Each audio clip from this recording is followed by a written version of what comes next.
नमस्कार, मेरठ की धड़कन रोजाना खबर में आप सभी का हार्दिक स्वागत है। रोजाना खबर शख्सियत में आज हम आपको क्रांति भूमि मेरठ के एक ऐसे सामाजिक, व्यापारिक व राजनीतिक शख्सियत से रूबरू करवाने जा रहे हैं जो अपनी कड़ी मेहनत, लग्नशीलता, कर्तव्य निष्ठा व सच्चाई की बदौलत न केवल अपने हैंडलूम व होटल व्यवसाय को ऊंचाइयों पर पहुंचाया है, बल्कि देश दुनिया की सबसे बड़ी पार्टी भारतीय जनता पार्टी में बीते 3 दशकों से यानी 30 सालों से रहकर लगातार तन, मन और धन से मेरठ की जनता और पार्टी की सेवा कर रहे हैं। जी हाँ, क्रांति भूमि मेरठ की ऐसी ही शख्सियत का नाम है नवीन अरोड़ा। क्रांति भूमि मेरठ में भाजपा के दिग्गज सामाजिक, राजनीतिक और व्यापारिक चेहरा नवीन अरोड़ा बेशक आज किसी परिचय का मोहताज नहीं है, लेकिन इस बड़े मुकाम तक पहुंचने में उनको और पिता स्वर्गीय सीताराम अरोड़ा को कई कठिन मुश्किलों और मुफलिसी की जिंदगी से गुजरना पड़ा था। सन 1947 को भारत पाक बंटवारे के बाद पाकिस्तान के मुल्तान जिले के तुलंबा शहर से परिवार सहित जान बचाकर भारत आए दिग्गज भाजपा नेता नवीन अरोड़ा के पिता स्वर्गीय सीताराम अरोड़ा सबसे पहले राजस्थान के उदयपुर आए। वहां कड़ी मेहनत करके उन्होंने व्यापार का साम्राज्य खड़ा किया। ऐतिहासिक नगरी उदयपुर में एक सिनेमा हॉल के न केवल मालिक बने, बल्कि डालडा और हिंदुस्तान लीवर की बड़ी एजेंसी भी थी। लेकिन पार्टनर द्वारा धोखा दिए जाने के बाद नवीन अरोड़ा के पिता सीताराम अरोड़ा करोड़पति से पूरी तरह से जमीन पर आ गए। बातचीत में पुरानी बातों को याद करके भावुक हुए शहर के दिग्गज भाजपा नेता नवीन अरोड़ा ने बताया कि जब उनके पिता उदयपुर से ट्रेन में बैठे थे तब उनके पास एक बैग भी नहीं था, लेकिन उनके पिताजी सीताराम अरोड़ा ने बेहद गरीबी में भी हिम्मत नहीं हारी और सोनीपत में आकर हैंडलूम का व्यापार किया। फिर वहां से हैंडलूम नगरी क्रांति भूमि मेरठ आ गए और यहाँ पर कड़ी मेहनत करके अपना एक बड़ा हैंडलूम व्यापार खड़ा कर लिया। नवीन अरोड़ा जमीन पर आकर कैसे मेहनत करके आज शहर के अमीर बने, आखिर कैसे हंसमुख, बेहद मिलनसार और सौम्य व्यक्तित्व के धनी नवीन अरोड़ा आज आम जनमानस व्यापारियों के साथ पंजाबी समुदाय के लोगों के दिलों पर राज कर रहे हैं, कैसे हैंडलूम व्यापार में ऊंचाइयों पर पहुंचे, आखिर कैसे एशिया के सबसे बड़े हैंडलूम मार्केट के लगातार 15 सालों से प्रधान बने हुए हैं, इन तमाम मुद्दों का खुलासा करेंगे ही। साथ ही शहर के बड़े व्यापारी नेता, वेस्ट यूपी के प्रसिद्ध होटल हार्मनी इन के मालिक, दिग्गज भाजपा चेहरा व एक अच्छे बेटे और अच्छे पति की भूमिका में आखिर कैसे नवीन अरोड़ा फिट हैं, उनके सभी छुए और अनछुए पहलुओं से आज पर्दा उठाएंगे। नवीन अरोड़ा की पत्नी वंदना अरोड़ा से भी आपको मिलवाएंगे, बताएंगे कि आखिर वे किस प्रकार पति नवीन अरोड़ा को हर मोर्चे पर संबल, साथ और हिम्मत प्रदान करती हैं। काफी व्यस्त जिंदगी के बाद भी नवीन अरोड़ा किचन में पत्नी का हाथ भी बटाते हैं, मां कृष्णा अरोड़ा के साथ भी समय व्यतीत करते हैं और एक अच्छे बेटे की भूमिका में हर तरह साथ और संबल प्रदान करते हैं। नवीन अरोड़ा का परिवार करोड़पति से गरीब बना और कड़ी मेहनत से फिर से अमीरों की सूची में शामिल हुए। यह हमारे और आपके लिए बड़ी नजीर की तरह है। दिग्गज भाजपा नेता नवीन अरोड़ा से शास्त्री नगर स्थित उनके आवास पर बेहद खास बातचीत की रोजाना खबर के मैनेजिंग एडिटर विभूति रस्तोगी ने। तो फिर आइए रोजाना खबर शख्सियत में आज हम आपको सीधे रूबरू करवाते हैं शहर के दिग्गज भाजपा नेता, बड़े हैंडलूम व होटल व्यवसायी नवीन अरोड़ा से। नमस्कार, रोजाना खबर में आप सभी का हार्दिक स्वागत है। मेरठ की धड़कन रोजाना खबर उन तमाम मुद्दों से, जन सरोकार से आपको रूबरू करवाता है जो आपके लिए बेहतर होता है। तमाम शख्सियत से हम आपको सीधे रूबरू करवाते हैं और जानने की कोशिश करते हैं कि शख्सियत बनने के पीछे उनकी पूरी कहानी क्या है, क्या संघर्ष है, किस तरीके से व्यक्तित्व को उन्होंने निखारा है, किस तरीके से परिवार ने संघर्ष किया है। तमाम मुद्दों को दिखाने के पीछे कारण रहता है कि जो व्यक्तित्व के तौर पर आप और हमारे बीच इस शहर में मौजूद हैं, उनके अनुकरणीय कार्यों को देखकर आप भी प्रेरित हों। व्यवसाय हो या कोई और काम, हमारे लिए वो प्रेरणा का दायक है। आज हम रूबरू करवाएंगे रोजाना खबर शख्सियत में मेरठ के कद्दावर भाजपा नेता, पंजाबी समुदाय के कद्दावर चेहरा जो हर वक्त हंसते रहते हैं, सौम्य व्यक्तित्व के धनी, लगातार लोगों के बीच अपने सौम्यता के लिए जाने जाते हैं, कुशल व्यवहार के लिए जाने जाते हैं और सबसे बड़ी बात क्या है ना, बेहद डाउन टू अर्थ। ऐसे शख्स का नाम है नवीन अरोड़ा। पाकिस्तान से मेरठ आने के बाद लगातार संघर्ष का दौर जारी रहा, लेकिन पिताजी पाकिस्तान से सबसे पहले उदयपुर आए। उदयपुर के बाद उन्होंने हिसार का रुख किया, हिसार से सोनीपत, फिर मेरठ। तमाम चीजों से हम पर्दा उठाएंगे, कुछ अनसुलझे, कुछ सुलझे, कुछ छुए अनछुए पहलुओं से आपको रूबरू करवाएंगे और बताएंगे कि नवीन अरोड़ा के नवीन अरोड़ा बनने के पीछे पूरी कहानी क्या है। किस तरीके से 40 साल से लगातार हैंडलूम व्यवसाय में न केवल आगे बढ़ते जा रहे हैं, बल्कि 15 सालों से मेरठ हैंडलूम व्यापार संघ के प्रधान के तौर पर भी सेवा कर रहे हैं। लगातार लोगों के बीच हैं। सन 1997 में भाजपा का दामन थामा उन्होंने, हालांकि संघ के बैकग्राउंड के व्यक्ति हैं, लेकिन सबसे पहले 97 में भाजपा के साथ जुड़े। 2001 में पद का सफर शुरू हुआ और मेरठ व्यापार प्रकोष्ठ में मंत्री बने। लगातार 2 बार मेरठ महानगर में कोषाध्यक्ष रहे, महानगर की मेन बॉडी में कोषाध्यक्ष रहे। तमाम चीजों से हम पर्दा उठाएंगे, सीधे हम उनसे रूबरू होंगे और मेरठ की शख्सियत से जानने की कोशिश करेंगे कि आखिर व्यवसाय के साथ उन्होंने इस मेरठ की धरती को सौम्यता, गरिमा और जिस तरीके से हंसमुख स्वभाव के धनी हैं नवीन अरोड़ा, हार्मनी होटल को भी उन्होंने ऊंचाइयों पर पहुंचाया है। तो आइए रोजाना खबर शख्सियत में आज हम सीधे रूबरू होते हैं क्रांति भूमि का युवा चेहरा, कद्दावर भाजपा नेता नवीन अरोड़ा से। रोजाना खबर शख्सियत में आज हमारे साथ सीधे रूबरू होने के लिए बैठे हैं मेरठ के दिग्गज भाजपा नेता, होटल व्यवसाय के जाने माने चेहरा और हैंडलूम व्यवसाय के पुरोधा नवीन अरोड़ा। नवीन सर, कैसे हैं आप? बहुत बढ़िया विभूति जी, आपका चैनल लगातार दिन प्रतिदिन आगे बढ़ता जा रहा है, इसलिए सबसे पहले मैं आपको बहुत बहुत शुभकामनाएं, बधाई देता हूं। बहुत बहुत धन्यवाद सर, आप भी बधाई के पात्र हैं कि लगातार सौम्य व्यक्तित्व के धनी, चेहरे पे हमेशा हंसी रहती है आपकी। कभी हमने आपको तलखी में नहीं देखा, घमंड में नहीं देखा। इसके पीछे राज क्या है सर? देखिए, आदमी के साथ उसका व्यवहार ही जाता है, बाकी कुछ नहीं जाता। ये सब चीजें ही रह जाती हैं, तो इसे आदमी को हमेशा सौम्य और व्यवहारिक होना चाहिए और सबके साथ बहुत प्यार से ही बोलना चाहिए। बिल्कुल, जिस तरीके से लगातार हम राजनीतिक शख्सियत के तौर पर, रोजाना खबर शख्सियत के तौर पर आज हम नवीन अरोड़ा, जो मेरठ के क्रांति भूमि के जाने माने, पहचाने और सबके पसंदीदा चेहरा है नवीन अरोड़ा। सर, सबसे पहले मैं आज जानना चाहूंगा कि आप मेरठ या आप कहां के रहने वाले थे पहले, और पिताजी से लेकर और आप मेरठ के सफरनामे को पूरी तरह हमारे दर्शकों को बताइए। देखिए, 1947 में जब भारत का विभाजन हुआ तो हम पाकिस्तान प्रांत में हमारा हिस्सा आ गया था, तो वहाँ से हम लोग शिफ्ट हुए। तो शिफ्ट होकर हम सीधा उदयपुर आए। वहाँ पर पापा ने व्यवसाय शुरू किया, हिंदुस्तान लीवर लिमिटेड और पेट्रोल पंप थे हमारे वहाँ पर। फिर वहाँ व्यापार में कुछ घाटा हुआ तो हमें एक अमीरी के बाद नीचे धरातल पर आना पड़ा। उस टाइम में जब लोगों के पास साइकिल नहीं होती थी, हमारे पास गाड़ियाँ होती थी, लेकिन हम वहाँ से शिफ्ट होकर हिसार आ गए। तब तक मेरा जन्म नहीं हुआ था। हिसार में आकर मेरा जन्म हुआ 1971 में। उसके बाद नाना जी हमारे सोनीपत में रहते थे। दादाजी हमारे बचपन में गुजर गए, जब पापा छोटे थे तो तभी गुजर गए थे। तो नाना जी के पास हमारे पापा सोनीपत चले गए। वहाँ नाना जी से जैसे डिस्कशन हुआ कि भाई क्या आगे काम करना चाहिए, तो मेरठ की क्रांति धरा का नाम आया कि मेरठ में हैंडलूम का बहुत अच्छा व्यवसाय है, क्यों नहीं आप वहाँ जाके कपड़े का, खद्दर का काम करते, क्योंकि उस टाइम एशिया की सबसे बड़ी मंदी खद्दर की हमारी मेरठ की थी और क्रांति धरा तो हमारी मेरठ है ही। तो तब पापा ने ये सोचा कि चलो मैं मेरठ चल के हैंडलूम खद्दर का व्यवसाय करता हूँ। सन 75 में पापा हम सबको लेकर, मैं छोटा था, 4 साल का था, हम मेरठ शिफ्ट हो गए थे। और यहाँ कर पापा ने खंदक बाजार में रामनाथ सप्रा जी थे, हमारे गार्जियन के रूप में थे, उनके साथ मिलकर कपड़े का काम शुरू किया। उस कपड़े काम से हमने दोबारा ऊंचाइयाँ शुरू करी। 86 में पापा ने कपड़े का काम बड़े भाई को अलग करा दिया, क्या तुम अपना बिजनेस अलग करो। मैं तब 15 साल का था। मैं कभी कभी डीएन कॉलेज से दुकान पे चला जाता था। फिर मेरा मन भी धीरे धीरे पढ़ाई से उछटने लगा। मैंने क्यों ना मैं भी व्यापार में आऊँ, व्यापार अच्छा है। आगे चलकर संघ से मैं बचपन से जुड़ा हुआ हूँ। हम आनंदपुरी में रहते थे बचपन में, वहाँ संघ की शाखा में नित्य जाया करता था। बचपन जब जनता पार्टी होती थी तो मैंने जनता पार्टी का हलदर का झंडा भी खूब उठाया है और बहुत बोला है कि जनता पार्टी जिंदाबाद। दीपक का चिन्ह भी होता था पहले। उसके बाद 97 में मैं भाजपा से जुड़ा। विनीत शारदा जी मुझे भाजपा में लेकर आए और उन्होंने सबसे पहले मुझे व्यापार प्रकोष्ठ में 2000 में मंत्री बनाया, व्यापार प्रकोष्ठ का। तभी मेरा परिचय 98 में जो आज हमारे वर्तमान के सांसद हैं राजेंद्र अग्रवाल जी, उनसे परिचय हुआ। चूँकि वो भी हमारे खंदक के थे और खंदक बाजार के महामंत्री भी रह चुके हैं, तो पापा से उनके परिचय था।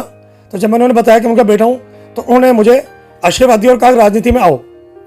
तो इन दोनों के आह्वान पर मैं 97 में पहले बन गया था व्यापार प्रकोष्ठ का महामंत्री। फिर मैं उसके बाद 2000 में मंत्री बना। 2002 में मैं दोबारा भाजपा व्यापार प्रकोष्ठ का उपाध्यक्ष बना।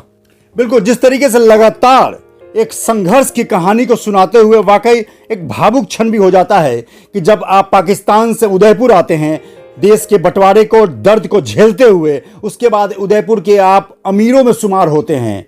उसके बाद बिजनेस में ऐसा घाटा होता है कि परिवार एक साइकिल के लिए तरस जाता है। लेकिन हिम्मते मर्दे मददे खुदा, इनके पिताजी ने हिम्मत की और आज मेरठ में आकर सोनीपत, हिसार होते हुए इनका जन्म हिसार में हुआ, सोनीपत में उन्होंने हैंडलूम व्यवसाय काम शुरू किया, फिर मेरठ आए और मेरठ में आज एक चेहरा है हैंडलूम व्यवसाय के। हैंडलूम वस्त्र व्यापार संघ के प्रधान भी हैं। और सबसे बड़ी बात क्या है ना कि लगातार व्यवसाय के बाद एकदम ट्रैक चेंज किया और होटल हार्मनी इन्होंने खरीद कर होटल व्यवसाय में भी एक अपना अच्छा जलवा दिखाया है। सर, हम राजनीतिक पर बात करेंगे। आपने जिस तरीके से बताया, व्यापार 97 में आप भाजपा से दामन थामे, बाल्यकाल से आप संघ के रहे हैं, बाल्यकाल से ही 97 में भाजपा में आए, 2001 में आप व्यापार प्रकोष्ठ के मंत्री बने, फिर उपाध्यक्ष बने। उसके बाद बताइए कि युवा मोर्चा और मेन बॉडी में अभी तक का सफर क्या है, राजनीतिक सफर मेरठ में? देखिए, उसके बाद 2002 में सत्यप्रकाश जी विधायक बने थे। उस टाइम में उपाध्यक्ष था महानगर में व्यापार प्रकोष्ठ का। उसके बाद टीम बनी, कमलदर शर्मा को युवा मोर्चा का अध्यक्ष बनाया गया। तो विधायक सत्यप्रकाश जी ने मुझसे फोन करके कहा कि मैंने आपको महानगर में कोषाध्यक्ष बना दिया युवा मोर्चा का। तो मैंने जी, जो आपका आदेश होगा वो मेरे सिर माथे पर होगा। 3 साल का मेरा कार्यकाल रहा। दोबारा युवा मोर्चा में मुझे कमलदर शर्मा के नेतृत्व में युवा मोर्चा में कोषाध्यक्ष बनने का दोबारा मौका मिला। 2 बार बने। 2 बार मैं कोषाध्यक्ष बना युवा मोर्चा में। 2009 में हमारे जो वर्तमान के सांसद हैं, ये पहली बार लोकसभा से जीतकर मेरठ के सांसद बने। इनके आशीर्वाद से 2009 के बाद में महानगर की मेन बॉडी में चरण सिंह लिसाड़ी जी को महानगर अध्यक्ष बनाया गया और मुझे महानगर में मेन बॉडी का कोषाध्यक्ष बनाया गया। अभी आपके पास क्या दायित्व है? अभी मैं आजीवन सहयोग निधि भाजपा का मेरठ जिले का सह संयोजक हूँ।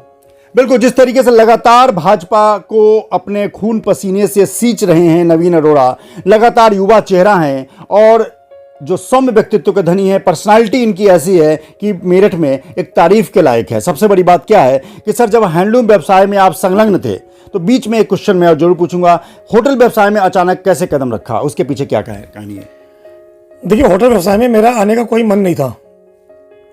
ये होटल 2010 में हमारे मेरठ होटल में खुला था, होटल हार्मनी इन। 2010 में की ओपनिंग हुई थी। मेरठ का भव्य आलिशान होटल था। एक सपना था कि एक होटल हमारा भी ऐसा हो। भगवान किसी दिन हमें इतना पैसा देगा कि हम इस होटल को खरीद सकें। लेकिन कहते हैं ना, विडम्बना उनके साथ, परिवार के साथ ऐसे ही पूरी साहब के साथ, कि उन्हें होटल छोड़ के भागना पड़ा। तो हमने एक मन बनाया हमारे ग्रुप ने कि भाई ये होटल हम खरीदते हैं। हमने रिलायंस बैंक से इनका लोन था, वो लोन क्लियर किया और हमने बैंक से ये होटल खरीद लिया और अपना सपना पूरा किया। जिस तरीके से लगातार आपने राजस्थानी लुक दिया हुआ है, मेरठ में बहुत, जिसमें बीच में रुकावट सी आ गई थी, लेकिन आपके परचेज के बाद ये बिल्कुल टॉप लेयर में शुमार है। मतलब ब्रांडिंग और बिजनेस के मामले में आप पार्टी के साथ साथ, रणनीतिकार के साथ साथ महारथी बिजनेस में भी हैं आप।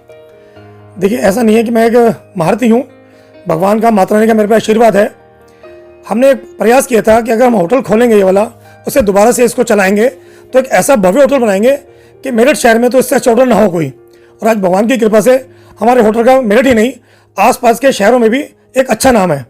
बिल्कुल, जिस तरीके से लगातार नवीन अरोड़ा जी से बातचीत जारी है, एक छोटे से ब्रेक के लिए रुकते हैं, उसके बाद लगातार बातचीत जारी रहेगी। नमस्कार। चैनल को सब्सक्राइब करें और बेल आइकन का बटन दबाएं ताकि आपको नवीनतम खबरों से आप रूबरू। भाजपा के दिग्गज चेहरा नवीन अरोड़ा से बातचीत लगातार जारी है। उनकी शख्सियत को लेकर, व्यक्तिगत बातों को लेकर, सामाजिक बातों को लेकर, राजनीतिक बातों को लेकर और व्यक्तिगत बातों को लेकर, जिस तरीके से तमाम चीज़ों से हम पर्दा उठा रहे हैं, कुछ छुए अनछुए पहलू। नवीन अरोड़ा को आप जिस तरह देखते हैं, संघर्ष की कहानी नहीं जानते होंगे कि किस तरीके से उदयपुर से सफर जब पापा ने इनका शुरू किया, टॉप 10 अमीर में शुमार थे, लेकिन वो क्या दौर था, हम सीधे नवीन अरोड़ा से पूछते हैं। सर, जिस तरीके से उदयपुर में आप सिनेमा हॉल के मालिक थे, तमाम डालडे की एजेंसी, हिंदुस्तान लीवर की एजेंसी, लेकिन सब कुछ खराब होने के बाद एक बार जमीन पे आ गए पिताजी, तो क्या सुनने को मिलता था? पिताजी जब वहाँ चले तो क्या माहौल था?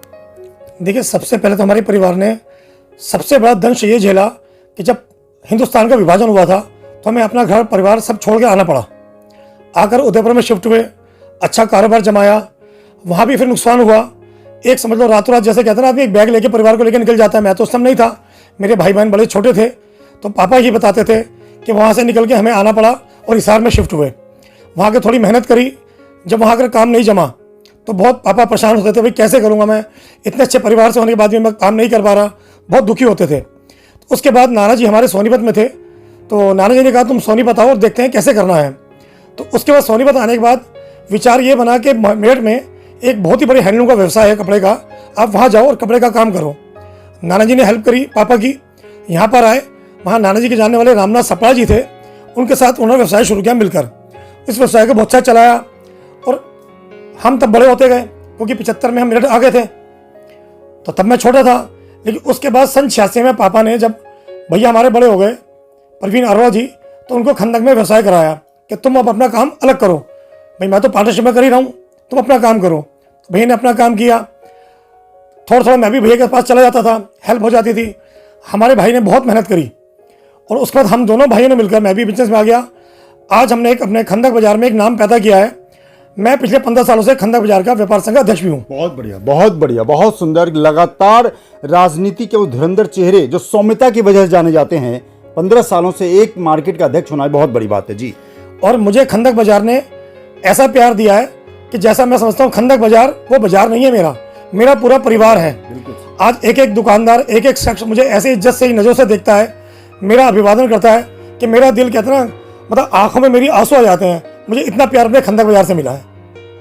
बिल्कुल, जिस तरीके से बातचीत करते हुए उदयपुर की घटनाओं को जिक्र करते हुए पापा के संघर्ष, गरीबी का जिक्र किया इन्होंने, भावुक भी हो रहे हैं। सबसे बड़ी बात क्या है कि वो क्षण को भूल जाता है आदमी जब उसके बाद सफलता की सीढ़ियों को चढ़ता है। सर, ये बहुत संक्षिप्त जानकारी लूंगा, जिस तरीके से मुफलिसी की जिंदगी, गरीबी की जिंदगी के बाद जब आप इतना बड़ा एम्पायर करोड़ों का खड़ा किए, हैंडलूम आपका करोड़ों का है, फिर होटल व्यवसाय में आ गए, क्या लगता है सर कि आदमी को संघर्ष के दिनों में या बुरे दौर में संयम से काम लेना चाहिए, सफलता जरूर मिलेगी?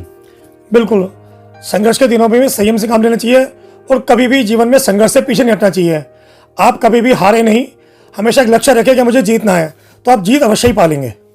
जिस तरीके से लगातार व्यक्तिगत इंटरव्यू, तमाम इंटरव्यू के बाद हम सीधे सर आते हैं, जिस तरीके से आप भाजपा में सबसे पुराने चावल हैं, कई सालों से लगातार आप भाजपा में करीब 35 सालों से 30 सालों से लगातार क्रियाशील हैं, संघ से जुड़े रहें। क्या लगता है आपको कि जिस तरीके से मेरठ में पंजाबी के भी आप एक चेहरा हैं, तो पंजाबी समुदाय भी आपसे एक बहुत गहरा नाता रखता है, उस नाते क्या लगता है आपको कि पंजाबी समुदाय को जिस तरीके से प्रतिनिधित्व मिलना चाहिए, क्या वो मिल रहा है? या भाजपा से परिवार है आपकी भाजपा, जिसको आप खून पसीने से सींचे हैं, पंजाबी समुदाय क्या मांग है पंजाबी समुदाय की? देखिए, पंजाबी समाज भाजपा का एक अंग है। जहाँ शरीर में हमारे हाथ, पैर, नाक, कान होते हैं, ऐसे ही पंजाबी भी एक अंग है भाजपा के शरीर का। और हमारी माँ है भाजपा। हमने अभी पीछे अपनी माँ से आग्रह किया था कि भाई पंजाबियों को भी कहीं ना कहीं प्रतिनिधित्व मिलना चाहिए, क्योंकि जब से विभाजन होकर पंजाबी, अब इस हिंदुस्तानी प्रांति कहेंगे, इधर आए हैं, विभाजन के बाद शुरू से ही संघ के साथ, जनसंघ के साथ और भाजपा के साथ पंजाबी तन मन धन से जुड़ा हुआ है और कभी भी ऐसा नहीं हुआ कि पंजाबी भाजपा से अलग हुआ हो। बहुत पार्टियां ही कोशिश करी भटकाने की, लेकिन हमारे जितने भी पंजाबी समाज के लोग थे उन्होंने एक ही बात कही थी, हम भाजपा के साथ हैं, भाजपा के साथ ही रहेंगे, चाहे हमें कुछ मिले या नहीं मिले। लेकिन अब जब प्रतिदिन एक नया आयाम आ रहा है, मोदी जी और योगी जी के नेतृत्व में भारत और हमारा उत्तर प्रदेश निरंतर प्रगति पथ पर है, तो पंजाबी के मन में भी आया कि कोई ना कोई हमें भी पद मिलना चाहिए, हमें कहीं ना कहीं प्रतिनिधित्व मिलना चाहिए। 30 सालों से पंजाबी समुदाय का प्रतिनिधित्व मेरठ महानगर में नहीं हुआ, इस बारे में आप क्या कहना चाहिए? नहीं, ठीक है, नहीं हुआ, मैं मानता हूँ, लेकिन इस बार हमें आश्वासन दिया गया है कि कहीं ना कहीं हमें प्रतिनिधित्व जरूर मिलेगा। और मैं अपने भाजपा परिवार से हाथ जोड़कर आग्रह करूंगा कि कहीं ना कहीं पंजाबियों को भी कहीं ना कहीं हमने अच्छे पद पर समायोजित करना चाहिए।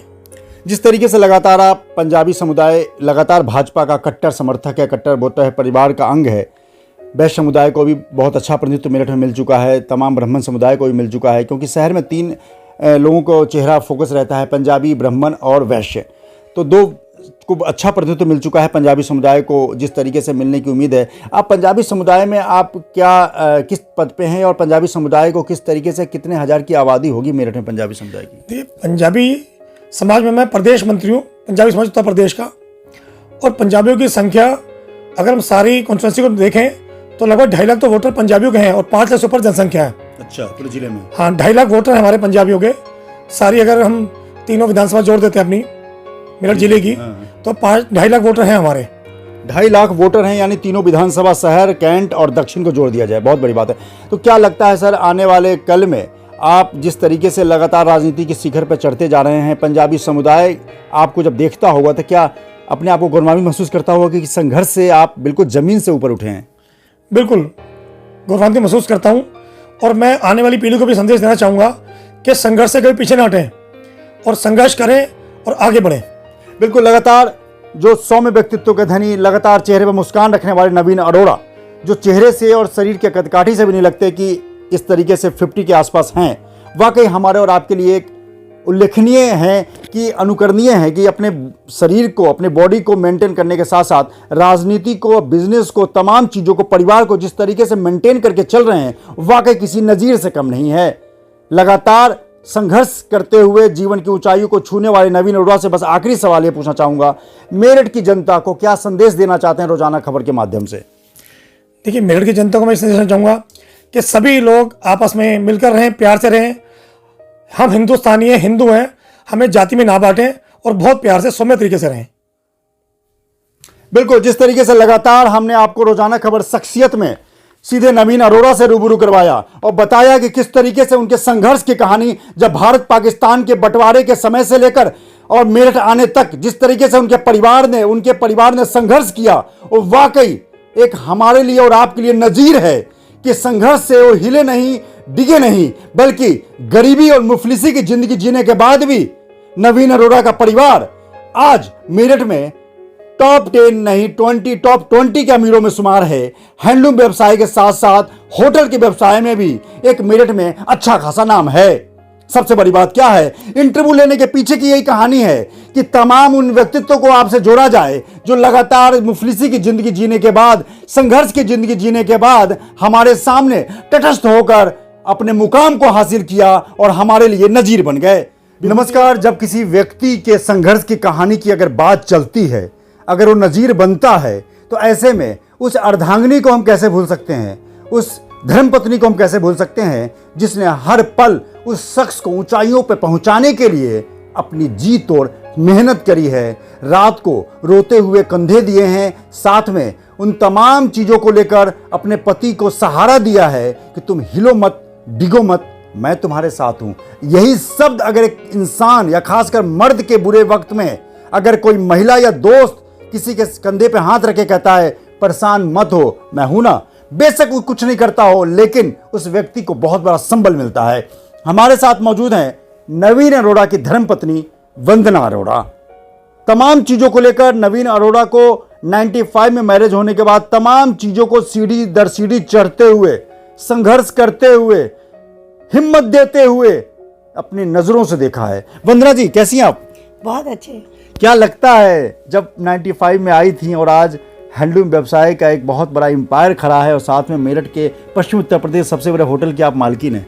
बहुत अच्छा लगता है, ये इनकी मेहनत और लगन की ही कामयाबी है जो ये आज इस स्तर पर पहुंचे हैं। किस तरीके से इनको आपने संघर्ष करते हुए देखा है, क्या क्या उस दिन को कुछ याद करके बताइए। ये तो बहुत बड़ी बात है कि ये बहुत मेहनती हैं, लगनशील हैं और सबकी मदद करने में सबसे आगे रहते हैं, और इस बात का मुझे बहुत गर्व है कि अपने से ज़्यादा दूसरों के बारे में सोचते हैं, और आधी रात को भी कोई फ़ोन आ जाए, चाहे इनके एम्प्लॉय का क्यों ना हो, ये ज़रूर अटेंड करते हैं और उसकी पूरी मदद करते हैं। ये बात से मुझे बहुत अच्छा लगता है और मैं चाहती हूँ कि ये कामयाबी की सीढ़ियाँ चढ़ते रहें और इसी तरह जनता की मदद करते रहें। क्या लगता है आपको, कभी ऐसा क्षण आया हो रात को, या कभी ये विचलित हुए हो, आपने कहा हो नहीं घबराओ मत, मैं हूं ना तुम्हारे साथ, तुम चिंता क्यों करते हो? कभी 1-2-3 चीज़ें ऐसी जब ये बिल्कुल परेशान हो गए हो, बिजनेस में कुछ नुकसान हो या ऐसा कुछ हुआ हो जो आपने जो बहुत संबल दिया हो, जो भावुक क्षण हो? देखिए, बिजनेस में उतार चढ़ाव तो बहुत आते हैं, झटके भी लगते हैं, कोई भी व्यापारी ऐसा नहीं है कि जो आगे ही आगे बढ़ता जाए, लेकिन ये खुद ही इतने स्ट्रॉन्ग हैं कि ये 10 जनों को हिम्मत देने में समर्थ हैं। तो मैं इनको क्या हिम्मत दूंगी, ये तो खुद ही मुझे हिम्मत दे देते हैं, और ये कभी भी विचलित नहीं हुए। परेशानी के क्षण भी आए, घाटे भी हुए, नफ़े भी हुए, लेकिन ये हमेशा अपने पथ पर डिगे रहे।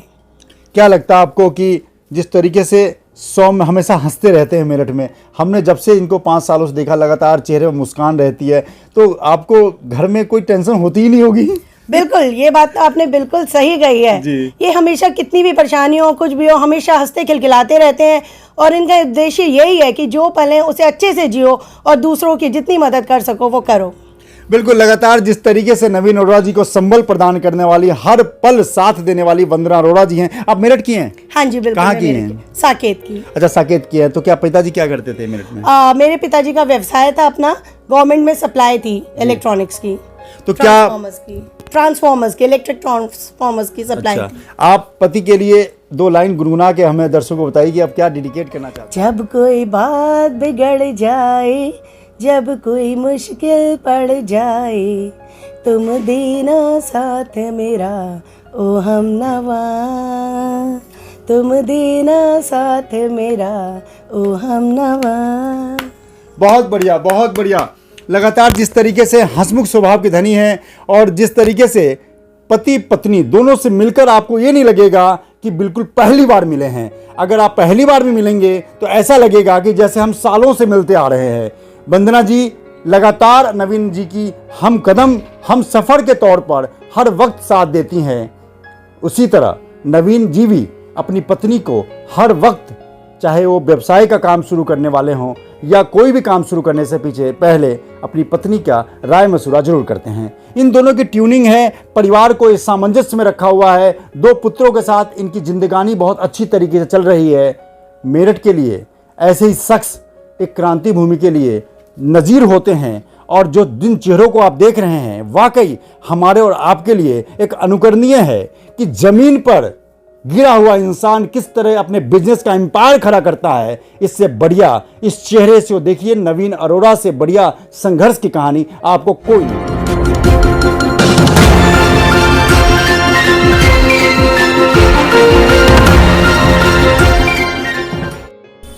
नमस्कार